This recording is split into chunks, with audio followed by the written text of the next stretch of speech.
National news live पर राजनीतिक, चुनावी, खेलकूद और मनोरंजन आदि हर खबर के लिए देखिए national news live.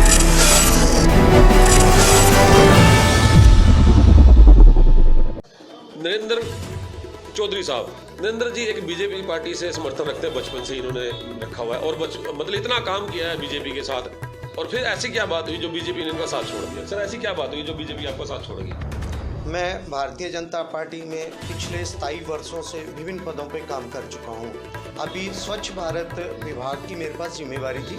Narendra Modi ji का जो जन्मदिन का साप्ताहिक चला, उसमें लगातार मैंने पूरे शहर के अंदर, चंडीगढ़ शहर के अंदर विभिन्न सेक्टर कॉलोनियों में 47 कार्यक्रम किए नरेंद्र मोदी के जन्मदिन पर। लेकिन भारतीय जनता पार्टी ने उस और बिल्कुल भी ध्यान नहीं दिया। मेहनतकश आदमी जो लोग हैं भारतीय जनता पार्टी की, उसको कतई भी ज़रूरत मैंने देखा नहीं समझी। सर, मैंने जैसे कि आपने ले भी रखा हाथ में और आप दिखावे कैमरे पे दिखाएंगे, आपने जो कार्य इतना किया है और बीजेपी के आप जुड़े हो, इतने अच्छे कार्य करता थे, तो ऐसी क्या बात रही? वही मैं पूछना चाहता हूँ, क्यों टिकट नहीं आपको मिला और जो आपके नीचे थे उनको टिकट मिल रहे हैं? ऐसा है कि भारतीय जनता पार्टी को ऐसे लोगों की ज़रूरत है जो क्रिमिनल प्रवृत्ति के लोग हैं, जो उनके लिए काम कर सकें। अभी जो भारतीय जनता पार्टी के जो कैंडिडेट हैं उनको टिकट दी गई है, उनका नाम है राजेश कालिया जी।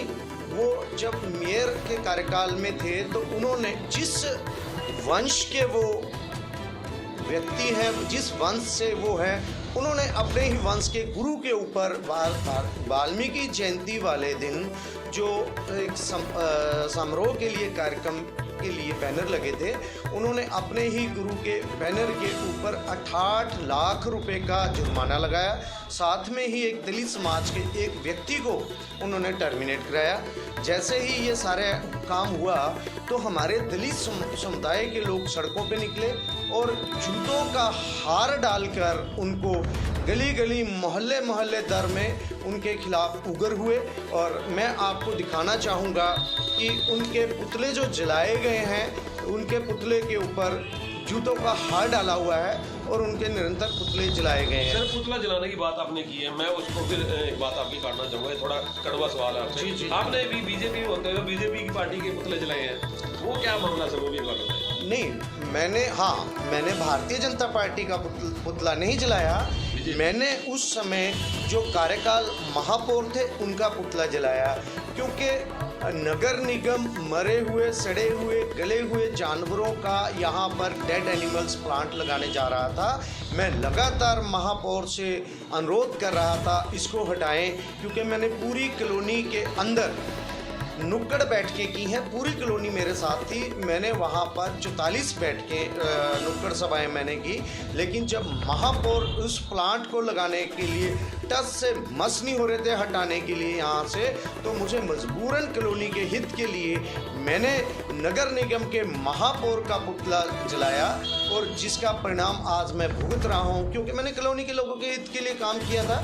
और आज जो मैं परिणाम भुगत रहा हूँ, मुझे टिकट ना देने का कारण यही है। सर, आप जैसे अभी किसानों का आंदोलन काफ़ी एक साथ चला है और अच्छा हुआ कि उनका कुछ ना कुछ सुनवाई होगी, साल में लगा लो, फिर भी सुनवाई, आज उनकी घर वापसी थी, उन किसानों को आप क्या संदेश दोगे? ऐसा है, किसान अपने हक की लड़ाई लड़ रहे थे, लेकिन भारतीय जनता पार्टी तत्पर, उसमें हमारे देश के प्रधानमंत्री उसमें अड़े हुए थे। लगातार उनके साथ विचार विमर्श चल रहा था, उसका निष्कर्ष नहीं निकल रहा था, इसीलिए किसान वहाँ पर अड़े हुए थे। देश के प्रधानमंत्री नरेंद्र मोदी ने उसका निष्कर्ष निकाला। आज सभी किसान खुश होकर वहाँ से निकल गए। कहीं ना कहीं किसानों में इस बात की खुशी की लहर है, मैंने को भी देखने को मिला है कि जैसे क्योंकि 700-800 किसान जो थे वहाँ शहीद हुए हैं, और जो शहीद है सर उनको श्रद्धांजलि नहीं, हम उनको श्रद्धांजलि देते हैं। और जो उनका नफ़ा नुकसान हुआ था, ये निर्णय ऊपर जो बड़े लोग हैं, पार्टी हैं, ये तो उन्होंने लेना है। हम तो यहाँ एक छोटा सा नगर निगम का चुनाव ले रहे हैं। सवाल मेरा पर्सनली सवाल है कि कल को आप हमारा इलेक्शन जीतते हैं, मैं कहूँगा मेरी इच्छा होगी, क्योंकि आपने इतना काम किया इस वार्ड के लिए, तो आपको वाकई में आपको जिताया वार्ड, तो अगर जीतते तो सबसे पहले आपका क्या काम होगा? देखो, ऐसा है कि मेरा आज एक घोषणा पत्र यहाँ पर घोषणा पत्र है, जिसमें मैं पिछले 20 साल से लगातार डंपिंग ग्राउंड के लिए मैं संघर्ष कर रहा था। और आज मैंने घोषणा की है, अगर मैं नगर निगम का चुनाव जीत कर आता हूं तो सबसे पहले मैं यहाँ डंपिंग ग्राउंड को हटाने के लिए कार्य करूंगा। सर वो डंपिंग यार्ड क्या है, मेरे दर्शकों को थोड़ा बताएं जो बाहर के लोग हैं, क्योंकि चंडीगढ़ वाले जानते हैं और कम से कम बाहर के लोगों को बताएं कि डंपिंग यार्ड क्या चीज़ है जिसको आप हटाने की मांग कर रहे हैं। ऐसा है, लगातार जो चंडीगढ़ का कूड़ा है, 500 टन कचरा यहाँ पर डंपिंग ग्राउंड पर आता है। जब ये कूड़ा डंपिंग ग्राउंड पर यहाँ पर आता है तो एक नियम है, कानून का नियम है, जब 500 टन कचरा यहाँ पे गिरेगा तो उसके ऊपर दवाई का छिड़काव करके उसके ऊपर 50% मिट्टी गिराई जाएगी। लेकिन वो ना तो दवाई का छिड़काव हो रहा है ना मिट्टी यहाँ पर गिराई जा रही है। जो महापौर नगर निगम के रह चुके हैं, जो वर्तमान में अभी है, वो सिर्फ केवल फाइलों में चल रहा है। वो मिट्टी कैसे उनके पेट में हजम हो रही है और इतनी जहरीली वो दवाई कैसे हजम करें, मेरे तो समझ से परे है। इससे डेंगू का खतरा बढ़ जाता है जी, इससे डेंगू का खतरा बढ़ जाता है क्योंकि इतना गंद यहाँ पे पड़ा। नहीं, आप देखिए, आइए मैं दिखाता हूँ। पूरा लीचड़ बहुत बुरा हाल है, कॉलोनी की जनता बहुत परेशान है।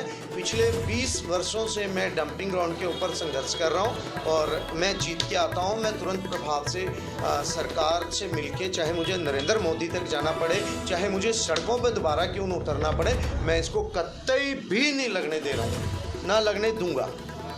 ये मेरा प्रण है।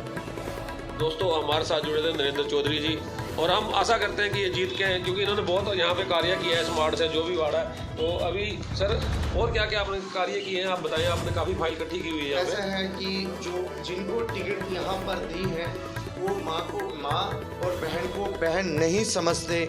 वो अपनी जो साथ में काउंसलर है पार्टी की, उनको भी उन्होंने बहुत ही बदतमीजी उनके साथ की है। इवन के उन्होंने उसके माइक भी मारा, जो मैं प्रेस की कटिंग आपको दिखा रहा हूँ। मेरे पास उस कैंडिडेट के खिलाफ जो भारतीय जनता पार्टी ने अपना लाडला कैंडिडेट खड़ा किया है, एक तो यो सारा का सारा मेरे पास उसके खिलाफ है। मैं बिल्कुल आपको बताऊंगा, पूरे दलित समाज ने उसके पुतले फूके। मैं एक उदाहरण आपको दे रहा हूँ। मुझे पिछले 30 वर्ष हो गए हैं भारतीय जनता पार्टी में काम करते हुए, और अन्य मैं जो देख रहा हूँ कि किसी भी आज तक मेयर की सैलरी अटैच नहीं की कोर्ट ने। जितने भी पार्टियों के जो मेयर हैं उन सब की सैलरी उनके अकाउंट में जाती है। पहला भारतीय जनता पार्टी का ऐसा मेयर था जिनकी सीधी की सीधी सैलरी कोर्ट में जमा हुई है। ये उदाहरण के तौर पे मैं आपको सारा एक तरफ बीजेपी कहती है कि हम ये अटैच किया कमिश्नर ने मानदेय, मैं ऐसे नहीं बोल रहा हूँ, सारे अखबारों की प्रेस कटिंग है, उन्होंने मानदेय उसका अटैच किया है। सर वही मैं कह रहा हूँ, एक तरफ बीजेपी कहती है कि हम भ्रष्टाचार को खत्म कर देंगे और ये भ्रष्टाचार को बढ़ा रहे हैं, खत्म कर रहे हैं। नहीं, ऐसे लोगों को लेके आएंगे, उनके ऊपर इतने मुकदमे थे, हिस्ट्री शीटर आदमी था वो। अभी मैं चैलेंज करके कहता हूँ, हिस्ट्री शीटर टूटी नहीं है। हिस्ट्री शीटर में 3 टर्म्स होते हैं, A, B, C। वो A में से निकल के अभी सिंपल B में गया है। और मैं आपको दिखाऊंगा गुंडागर्दी का नंगा नाच। ये हमारे एमओएच साहब भट्टी साहब थे, उनके साथ भी इन्होंने वहाँ पर मार पिटाई की।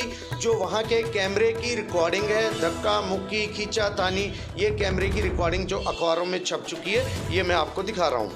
मित्रों, आज जो यहाँ पर आम आदमी पार्टी के कैंडिडेट चुनाव लड़ रहे हैं, ये राजेश कालिए का पुतला फूंकते हुए ये खुद यहाँ के आम आदमी पार्टी के कैंडिडेट भी उसका पुतला फूंक चुके हैं डड्डू माजरा कॉलोनी में। दूसरा, मेयर के दबाव में एक जेई होते थे यहाँ पर, क्योंकि राजेश जो कालिया है वो हमारे डड्डू माजरे का निवासी नहीं रहा, वो पिछले 2 साल से यहाँ से शिफ्ट हो चुका है। और जब उसकी कोठी बन रही थी, वो एक ये मैं आपको दिखा रहा हूँ कि एक जेई के ऊपर इतना दबाव था कि मेरे कोठी का सारा काम करा के मेरे को दे। जेई ने उसके खिलाफ, एक महापौर के खिलाफ एक शिकायत दी थी कि मेरे ऊपर निरंतर प्रेशर है, लेकिन भाजपा की सरकार होने के कारण उस जेई की आवाज़ को दबा दिया गया। और मित्रों, मेरे पास बहुत और इस तरह की है, ये देखिए, ये मैं नहीं बोल रहा हूँ, ये जेई को धमकी दी गई, साहिल, ये जेई को धमकी दी गई कि अगर मेरी कोठी में काम नहीं हुआ तो मैं तेरे को ट्रांसफ़र करा दूंगा। इस तरह की ये मेयर को जो मारा गया है, ये महिला पार्षद ने उसको मारा। निरंतर पूरी की पूरी वाल्मीकि समाज उसके खिलाफ मीटिंग की, सड़कों पे उतरी, लेकिन भारतीय जनता पार्टी ने क्या समझ के उसको टिकट दी है, उसका शीघ्र ही हमारी वार्ड नंबर 26 की जनता उसको जवाब देने जा रही है। मैं भारतीय जनता पार्टी को इसकी जमानत जब्त करवाकर नए साल का तोहफा देने जा रहा हूँ। आप देख रहे हैं नेशनल न्यूज़ लाइव और मैं महावीर राणा, जोनी सरसवाल कैमरामैन के साथ। नेशनल न्यूज लाइव अब उपलब्ध है 1100 प्लस डिजिटल केबल नेटवर्क पर an Android based DTH smart setup box सभी OTT प्लेटफॉर्म। 24 घंटे लाइव देखिए हमारे सोशल मीडिया पेजेस पर। अधिक जानकारी के लिए विजिट करें www.nationalnews.live पर